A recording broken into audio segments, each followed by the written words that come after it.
व्यासपीठावरील सर्व बांधव, आज आपल्या परभणी जिल्ह्याच्या वतीनं संतोष भैया देशमुख यांना न्याय मिळावा म्हणून मोर्चा आयोजित करण्यात आला आहे। देशमुख भैयाचे कुटुंबीय सुद्धा इथं उपस्थित आहेत। आता सगळे खूप बोललेत,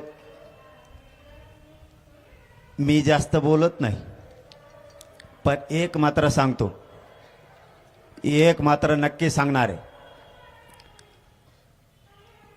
की संतोष भैयाला ज्यावेळेस ते काल पोलीस स्टेशनला गेले त्यांना बोलण्यात आलं, धमकी देण्यात आलं, बरोबर आहे ना? कालच ना, परवा। मी आतापर्यंत नाव घेऊन कधी बोललो नाही, कारण माझा स्वभाव आहे, मला काहीतरी कुणकुण लागल्याशिवाय मी कोणाच्या वाटा जात नाही।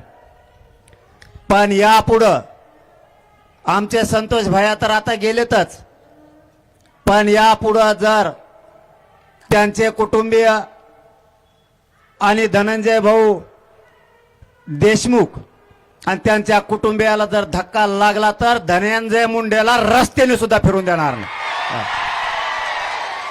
आमचा एक भाऊ गेला, तो आता आम्ही सहन केला, या मुंड्याचं आणि फिंड्याचं आम्ही तोंडावर नाव सुद्धा घेतलं नाही, हरामखोर अवलादीचं।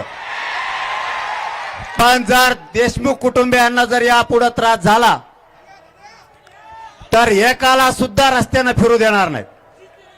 आणि परभणीकरांच्या सगळ्या बांधवांना या सांगतो, इथून पुढच्या काळात जर त्रास झाला,